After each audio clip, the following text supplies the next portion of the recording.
What's up, YouTubers? Today we're going to talk about the Cold Steel 4MAX Scout. So that little stunt that I opened up with was, it was a shaving cream can that I had been waiting for kind of a good hard use knife to whack into after it was essentially done, but there was still some pressure in there. And the 4MAX Scout was perfect for it. So it did a great job. It did form a small roll from that. Oh, you can see that a little bit. But it actually, with just the Spyderco Sharp Maker, just came right out, and that thing slices right through paper. So this OS 10A steel is very sharpenable. Today we're going to talk about the Cold Steel 4MAX Scout. This is the Andrew Demko design knife that, you know, when he was essentially at Cold Steel. This was the third of my 4 Panic knives from Cold Steel 2020 Panic when GSM Outdoors bought them. And I got to tell you, this is by far my favorite of the 3 so far. The first 2 were the Tiger Claw, and then the second one was the SR1, and then the last one that I bought from that Panic was the large Luzon. Haven't reviewed that yet. But this is the more affordable cousin of the 4MAX Premium, which has, or the 4MAX, sorry, which utilizes premium materials. And that one has S35 VN steel as well as G10, and it's contoured, a little bit better fit and finish. It's made in Italy, I think the current one is. And so yeah, that one's just going to be, you know, a higher end, but it is also $425. This particular knife has a 4-inch blade of OS 10A steel, so that is a quite a budget steel. You know, it's supposed to be better than 8 and 8A. I found that it's still fairly soft. The only other time I'd used the OS 10A steel, or where I should say previously used it over in years past, was in kitchenware. So very stainless, runs through a dishwasher just fine, and it does sharpen up easy. So it's I'd say kind of a relatively soft. This knife, it's a lot of fun. I weighed it in at 10.3 ounces, and this price is at 110 US dollars. So, you know, this is, for what you're getting here, I'll just tell you right now, what a great bargain this is. In terms of some kind of comparison options out there, we'll just start moving up the line here in terms of smaller ones. So the 8010 from Cold Steel has a 3.5-inch blade, has 35 VN steel, and this one normally goes for in the range of like 135 to 210. There's quite a bit of variation depending on where you get it. That's definitely an option, possibly, or an alternative consideration. The 8015 has a little bit longer blade. It goes from 3.5 to 3.65, and this one goes for in the 155 to 210. Also has S35 in steel and utilizes the Scorpion lock, which is kind of a lot of fun. These are both the 8010 as well as the 4MAX Scout utilize the Triad lock. And then the last one I kind of thought of is maybe is probably even maybe more realistic, and that's the SR1 Lite. This is the lower end model of the SR1, which again has higher premium materials, but this one also has a 4-inch blade, so that needs maybe a more comparable use case.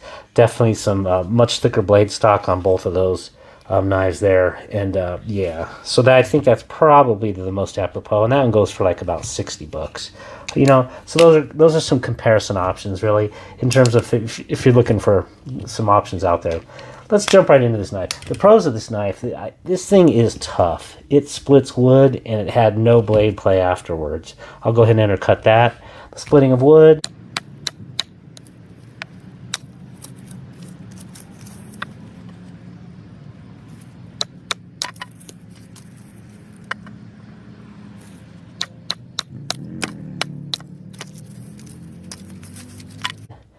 This thing chops. I'll go ahead and intercut in some of the chopping. I did as well.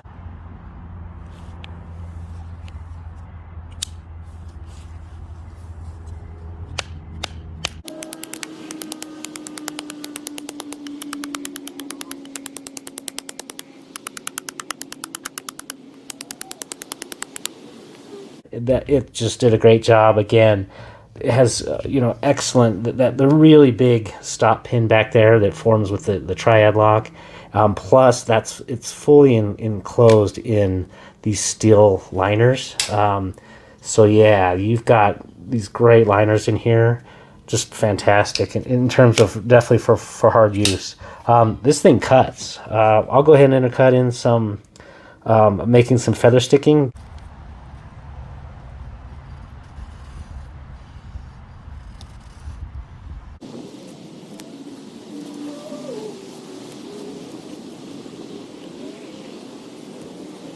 Definitely does a lot better in this position than kind of reaching back here. It's very easy to sharpen. Again, it took some rolls and a couple chips, but I ran it through the Spyderco Sharp Maker, and it whipped it into shape right away. So I have no complaints about that. And like I said, it actually was a pretty good cutter. Went through some cardboard really well. Not great, but pretty well because of this relief wedge up here. So that's a great thing. Another great thing about this one is some of the cold steels have this where the triad lock meets on the back of the tang. They have this kind of no man's land. In fact, I'll show it on the SR1 here, where you can gather a lot of gunk and it can catch on your pocket and so forth when going in and out. And there's a lot of space there, you know, run against your wallet and that sort of thing. But this one actually does a really good job of kind of closing that gap there. So not a problem. Another great thing about that.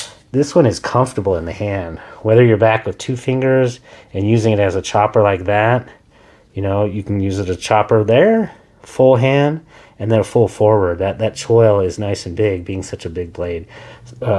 So yeah, really, really good on that. Very comfortable in the hand.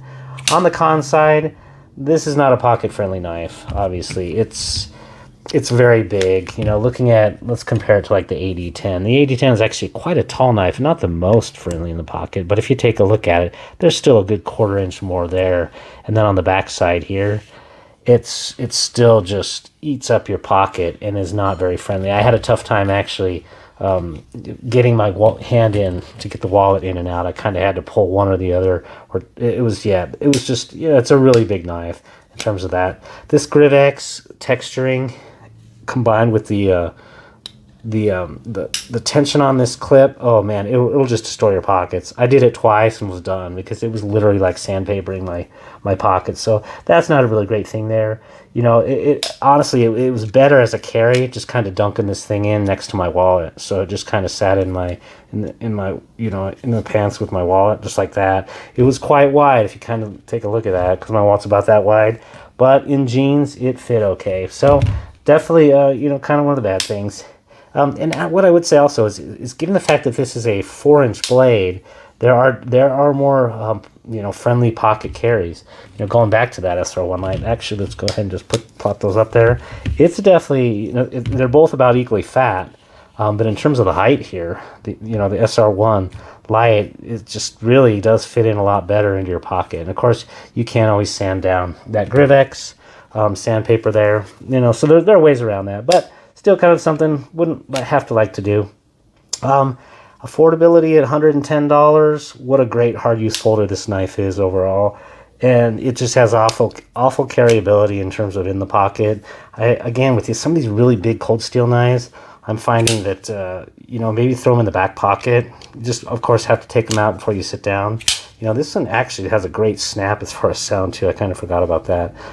Do be careful as you release. You're going to have your finger up fairly high on that, coming back too far, and the way the blade sticks out beyond that little choil there, it will cut you. It actually did cut me right here when I had didn't have my finger high enough, and I was trying to release it like that. So just a public service announcement. This, for me overall, this is probably the one folder I would feel comfortable with, kind of out in the wild. If you think about, you're only allowed to carry one folder, and you have to go out and survive with it. This is one that I know would do fine. I could actually dig a hole into a tree and use this to help climb up it. You know, little by little, I could stand on this. I can split wood. I can do some fine cutting, and it does okay. I can sharpen it with some, you know, river rock. So, yeah, for $110, is this a steal? Yeah, this is a steal. So it's great. It's not the greatest steal at AUS 10A, but it's a steal in terms of STEAL for a value knife. So hope you did enjoy this. If you did, go ahead and like and subscribe. Have a great day. Take care now.